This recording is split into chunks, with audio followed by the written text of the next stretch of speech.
Em relação a entretenimento, a gente, primeira coisa, ensina que tudo é para a glória de Deus. Então a gente não, obviamente, defende a ideia que filmes ou desenhos animados ou coisa do tipo é coisa secular do mundo, que eles não podem fazer isso.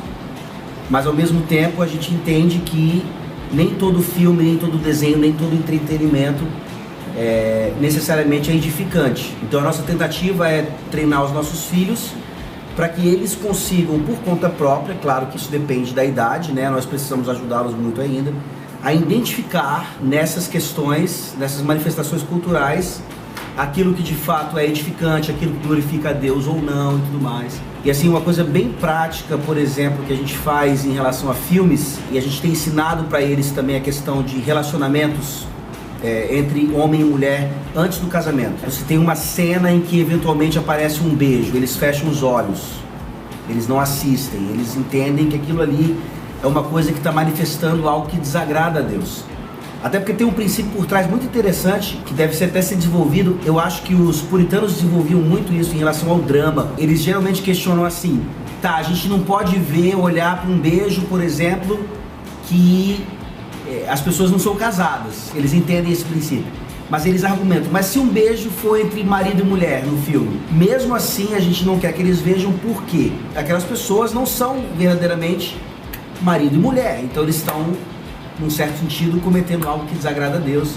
Enfim, esses tipos de intimidade nós tratamos dessa forma e tentamos, na medida do possível, até porque a gente assiste muito filme e muita televisão, conversar com eles sobre isso também, sempre tendo oportunidade de trazer uma aplicação dentro da cosmovisão reformada. Uma das coisas que a gente faz também é buscar ouvir o que outras pessoas comentaram sobre aquele filme ou assistir previamente. Então, dependendo de um desenho animado, eu gosto de assistir antes para saber se passa pelo meu crivo mesmo, se eu acho que vai ter alguma coisa ali que não vai ser edificante para eles ou que eles não vão ter maturidade de entender. Mas já aconteceu, por exemplo, da gente estar numa sala de cinema vendo um filme que realmente eu não tinha visto anteriormente e ter coisas horríveis, né? Coisas que realmente não eram para a idade deles.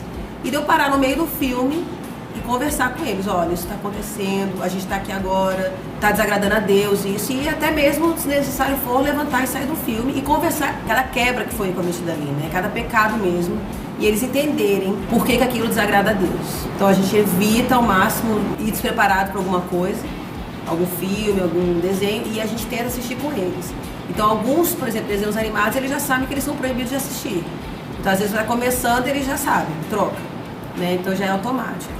Então deu um pouco de uma certa censura. Fala do Flash. É pra falar? Pode falar. Bem, eu estava em casa com o meu filho do meio, que gosta muito de super-heróis, e estava passando um desenho animado do Flash, um super-herói que eu já assisti várias vezes outros desenhos animados com ele, como Homem-Aranha. Inclusive a gente estimula mesmo ele a ver coisas mais masculinas mesmo, com essa ideia de trabalhar a masculinidade dele, até evita que ele assista algumas coisas muito afeminadas. A gente estava assistindo o desenho do Flash, quando simplesmente o Flash vira para a mãe dele e fala: eu preciso te falar alguma coisa, preciso te contar algo. E a mãe dele fala: não se preocupe, meu filho, eu sempre soube que você era gay. Foi um choque mesmo, assim, eu me senti invadida. A minha reação é de ter realmente desligado e a gente conversar com ele o que aconteceu ali, que aquilo desagradava a Deus.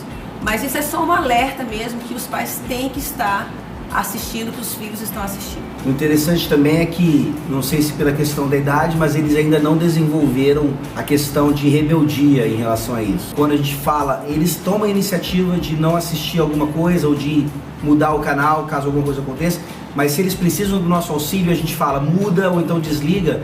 Eles não são rebeldes em dizer: ah, não, mas tal, tá sendo exagerado, coisa do tipo. Não sabemos como é que vai ser na adolescência, mas esperamos que esse treinamento agora os prepare para, né, quando eles forem já a um filme sozinhos, ou estiverem lendo alguma literatura, tenham esse discernimento também. Mais uma vez, o equilíbrio para mim é exatamente esse. O cinema, a questão cinematográfica também é uma manifestação artística que deve refletir a glória de Deus, mas como o pecado invadiu o mundo, a gente tem que sempre tomar esse cuidado. Então nunca nós somos presbiterianos e reformados, então libera geral, que pode ser um problema, mas também a gente não toma a posição fundamentalista que é não tem filme, não tem cinema ou coisa do tipo. E o que a gente, assim, um pouco de fruto disso é que eu já presenciei, eles assistiram alguma coisa e vão virar para você assim, desliga porque isso não agrada a Deus.